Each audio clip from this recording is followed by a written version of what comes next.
Thanks for joining me today as I take you through all the features and functions of Popdock.com. The way I'm going to do it today is show you how I use it and how I use Popdock every day to connect to all the data I need to do my job better. So the first thing I do each day is come into Popdock.com and I go to login. This login and password takes me through to my setup for all of my applications that I need to get access to. Popdock's hosted on Azure, so I'm connecting straight to that cloud service. So when I get in here, I get my home screen. And the first thing I like to do is I manage the sales team, so I like to have a look at what we're selling. So the first thing I do is go to this tab here called GP Today. When I select that tab, Popdock is connecting to the API for Dynamics GP, which is hosted up in our Microsoft Azure environment, and it returns for me all the sales we've made just today. Now, I can see here that we've sold $1,000 worth of software, which is kind of nice, given it's the end of a Thursday. And we've had 184 transactions go through. Now, if I were wanting to find a specific transaction in here, I could come up to this little section here called Find in Results and say, let's find anything that we sold for $210. I type that straight in there, and it comes back with the 3 records that met that criteria, searching through the entire day's worth of transactions. I want to back that out. Now, the other thing I can do at this point is say, look, I really don't need to share with everybody on this video our customer names. So that's why they were grayed out, but that's why I'm going to come through here and say, let's take that off. Let's take the customer name off because you don't need to know who my customers were. But what I might want to see is additional data. So I can come to my columns tab here. And this is where I've got a list of all of the data that I can add to my lists that are in some way related to invoices. So I scroll through here, and as you can see, there's a very long list of data. I would like to find the city that we're selling in. So I'm going to grab the city and add that column into my list.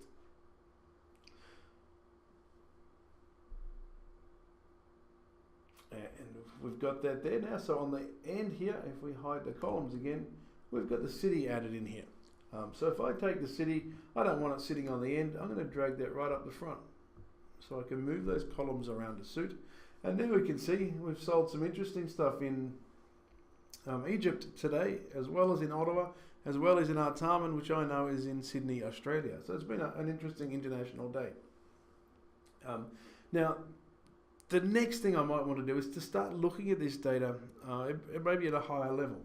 So I might want to see, I've got my product code here. I want to see what we've been selling today. So I'm going to take the item number and I'm going to drag that up to the top. And it's going to create groupings for me based upon the product codes that we've been selling. So I can see that the extender self-paced training SKU, we've only sold one of those today. But if I scroll down, I can see the groups where we've sold more. And each grouping has a total, so we've had 6 transactions at $1,400. And I can continue to collapse those groupings and see the totals only, or I could look at each single group and see where we've done most of our sales today. Now if I didn't want to group by item, I could take that out and I could group by the city and drag that one up to the top, and now we're grouping the report by city. So I can really get a handle on what we've sold today. Something I always do, because I'm wanting to see that we're selling good transactions, is I want to sort the data. So I want to sort by the price. So now we've got our small price ones right at the top. Some of these we've sold for $0, so they were giveaways. And if we scroll to the bottom on page 1 and then we go to page 2, we've got complete sorting now. So I can see my higher price products that are sitting down at the bottom there. And that's what I want to see, because I can see who we're selling to. So that's where I start. The next thing I want to do is I'm really interested in the products we've sold. Now, it's only the first day of the month, but I've got a report here called Smart Connects this month. So I can see at any point during the month how many we've sold. So let me take that one. And this Smart Connect is one of our products, so I always want to track how many of those we're selling.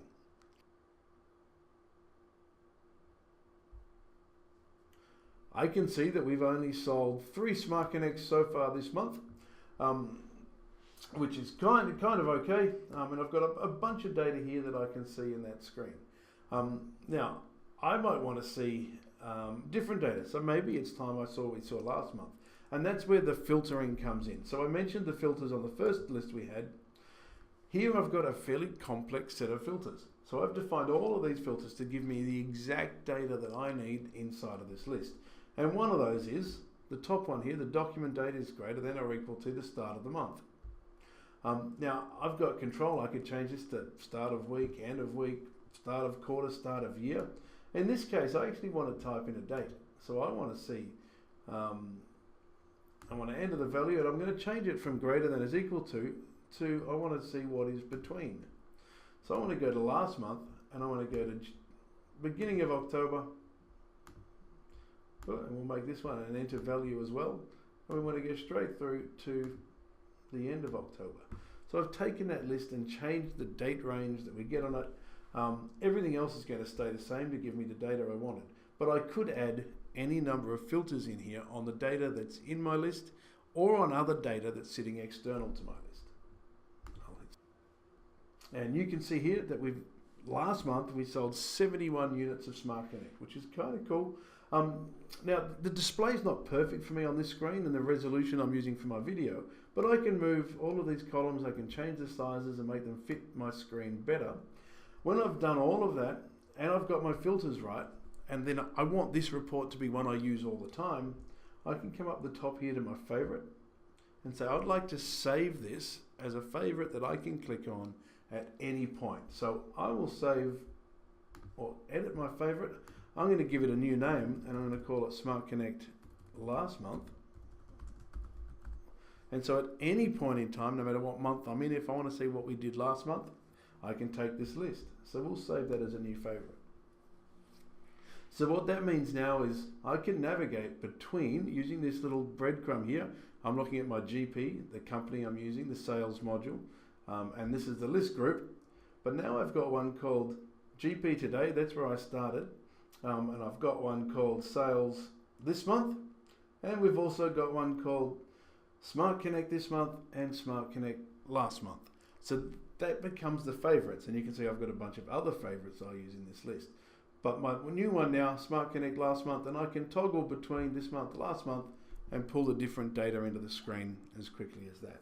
So both those examples were Dynamics GP. I was digging into my accounting system to pull data out of our invoicing system. Now, there's other things I want to do. I'm not always wanting to see just data out of my ERP. I might take a phone call from a prospect or take a phone call from a customer. And so what I want to do now is take my second tab, which is a list of all of the contacts that I have in our Microsoft CRM system. So that returns to me a list of all of my contacts. Now I can see here that every one of my contacts appear to be called Mary. And that's because last time I used this list, I put a filter on here. And you can see the filter at the bottom where the first name equals Mary. Now I just took a phone call and it wasn't for Mary, it was from Sarah. So I'm going to change Sarah and it's going to go through my CRM system and bring back me everybody I know that's called Sarah. That's brought that list up. I scroll through and go, that's right, it was Sarah, whoever it might be that I was talking to, and I've got the email addresses. So I could send Sarah an email directly from here by clicking on this link and it would take straight through and I can know who Sarah's, where she's from, and take me straight through to those records. Now, while I'm in CRM, I also got a new sales guy recently, and so I want to take a check on him to see how he's tracking with his opportunities. So I'm going to come to my sales here and navigate through to my opportunities, and I created a favorite earlier called Luke's Opportunities because I want to check up. What I get back is a connection to Microsoft CRM, looking at all the opportunities that exist and that are open, and again my filter has limited it to Luke. I could switch that filter to look at any of my sales team. And I could place filters on here to get that back. But I can scroll down and look at that data now, and then I can query Luke. Now if I wanted to take this and say sit down with Luke and discuss the opportunities, I could use the function here to export that, and a lot of people want to work in an Excel type environment. So when I click export, it immediately creates a spreadsheet at the bottom. You see how quick that was. If I was to open that up, you'll see we get a nicely formatted spreadsheet. that onto the screen. And I can take that spreadsheet now and sit down with Luke and discuss each of those. I would then use our Smart Connect tool for me to push that data. If I was updating the close dates or the percentage close rates, I could push that data back into Microsoft CRM with Smart Connect from E1. Okay, back to Popdock. Now that's some of the fun stuff. I've gone from GP and I've connected to CRM. Now there's other things I like to see. I work closely with the accounts team, so I've got a tab up here called Braintree. Now when I take the Braintree transaction list, that's connecting to my payment gateway. So that's the credit card gateway that our customers use when they buy software from us. So it's important for us to have quick access to that. We get calls, hey, I just processed that transaction, did it go through or not? Or I processed it, the bank rejected it, can you tell me why? Can you help me out? So when I come into here, I've already pre-grouped this list. So I've got my group list here by all the transactions where the processor was declined, as well as all those that settled successfully. You'll notice my filter at the bottom is set between the start of the week and now. So I'm seeing this week's worth of transactions. And again, I'm now working with data from a cloud application called Braintree, but the user experience is identical. So you see here on the right-hand side, all of the data that I can pull about a Braintree transaction. So that's connecting live to the Braintree API and pulling that data back and displaying it so you can use it. So I can add those fields. I've also got the same filter criteria. So the same thing I did with my CRM and my ERP, I can do with my cloud app, and I can add as many filters as I like in here. I've got start of week, end of week, but I could search for a certain transaction. I could filter it by a customer. I could filter by a date to find the records I want. Or I could use the find feature up here to find anything where my customer name said Martin, and we can find Jillian's sitting in this list. So that's my Braintree connection. Now, it's not only accounting kind of business stuff. I can connect to all sorts of things. I have another one here, which gets more fun. If I come out here to my followers. Now, you can see the little icon here. We're talking about Twitter. So not only have I seen accounting, ERP, credit card transactions, I'm vain enough to want to know how many followers I've got searching for me. Now, it says here I've got 100. Now, I know I've got more, so I can change my settings to say, don't just return the first 100, show me more. So I'm changing how many records will return.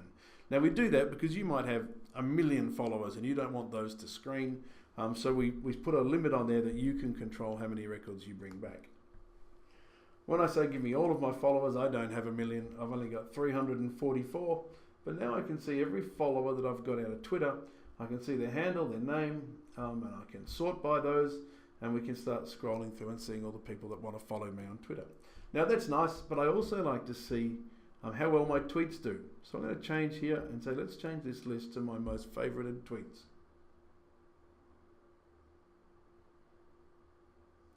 That comes back, and I've got 311 tweets I've done. I'm not a big Twitter guy. These ones here at the top, you can see didn't do too well. Favorites 0. So that's not ideal. So I'm going to go right to the end and see that some of these here, I got 28, 24, and 23. So they're my most successful tweets. I should be tweeting some things like that in the future. So now I'm dealing with marketing activities. And I can see that straight in here. Now this one, I could filter it and say, look, only show me my top ones. I always want to know where my number of favorites is greater than 10. It's going to be a small list, and we've got 18 tweets that met that criteria, and then I can check those out. So what you've seen today is one single user interface to get all the data you need. I didn't have to log into my accounting system, my CRM system, my Twitter system, my Braintree system to get the data I wanted. Now, you've got access to not just those 4, but whatever data you need for your business you can get to. So if I come to popdock.com and I go to the connectors, you'll see that you're limited to just one of any of these. There's a lot of connectors that you can get access to get your data. Now, if the one you want is not there, absolutely let me know. It takes us a week or so to add it, and you'll have that up and running and be able to pull all that data into Popdock and get that same single reporting experience. Thank you for watching today, and look forward to the next video.